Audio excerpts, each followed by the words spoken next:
Welcome. You are listening Radio Central News. I'm Abhilasha Bharmori. Now, news in detail.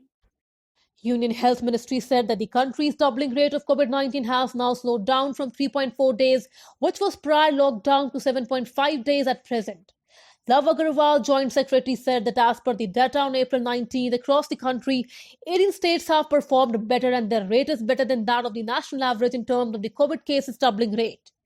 Meanwhile, as per Union Health Ministry's latest update, with more than 1,553 cases of COVID-19 in the past 24 hours, the total number of COVID cases reached 17,656 by Monday evening. The death toll has gone up to 559, including the 52 deaths reported in the past 24 hours. Agarwal said that there are now 59 districts in total across the nation where there has been no case of COVID-19 reported in the last 14 days. Meanwhile, the Ministry of Health Affairs also gave out the list of the districts where COVID-19 situation is serious or becoming serious, that include Jaipur in Rajasthan, Indore in Madhya Pradesh, Mumbai and Pune in Maharashtra, Kolkata, Havra, 24 Pargana, North, Medinipur East, Darjeeling, Jalpaiguri and Kalimpong in West Bengal.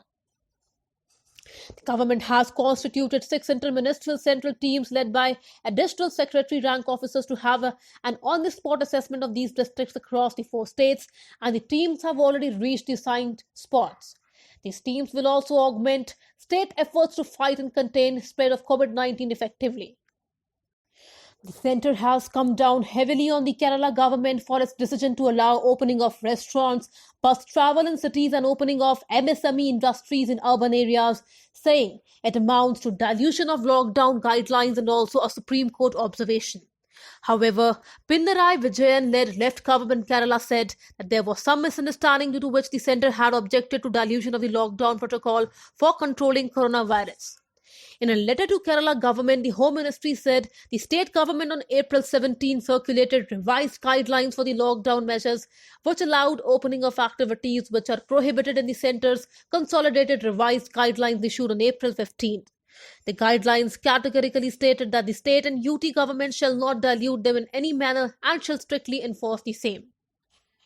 Union Home Minister Amit Shah spoke to Maharashtra Chief Minister Uddhav Thackeray over the Palghar lynching incident and sought report from the state. Two sadhus of the Juna Akhada were allegedly killed by a mob in Palghar district of Maharashtra on April 16. Reacting to the incident, the Maharashtra Chief Minister Uddhav Thackeray on Sunday said that action has been taken and the culprits have been arrested. Taking microblogging site Twitter, the Maharashtra Chief Minister's office on Sunday said, "Nobody guilty in this heinous crime and shameful act will be spared, and they will be brought to justice in the strongest way possible." Businessman Vijay Mallya has suffered a major setback as UK High Court on Monday dismissed an appeal against his extradition to India. The dismissal of the High Court appeals effectively clears the decks for Mallya's extradition to India to face the charges in the Indian courts, with 14 days for him to apply for the permission to appeal to the UK Supreme Court. Vijay Mallya is wanted for financial offences worth rupees 9,000 crore borrowed by his company Kingfisher Airlines from several banks in India. After this decision of the High Court, the matter of final decision on Mallya's extradition will now go to the Home Secretary Priti Patel. The BSE Sensex on Monday ended in green at 31,648, registering a marginal gain of 59.28 in a choppy trade following renewed buying in FMCG, telecom, auto and banking stocks despite weak global cues. Sliding crude oil prices too impacted the market. However, the Nifty of National Stock Exchange fell by 4.90 points to settle at 9,261.85. The Nifty registered day's high and low at 9,390.85 and 9,230.80 respectively. The day opened on a strong note at 32,056.19, surging by 468 points, and it remained day's high figure. Later, it erased earlier gain and settled at 31,648, up by only 59.28 points, followed by its previous close. The market kept its positive trend intact for third straight session on the strength of IT, technology, oil and gas, power grid and energy stocks. And Scripps, HDFC Bank, Infosys, Sun Pharma, NTPC and HCL Technologies too gave support.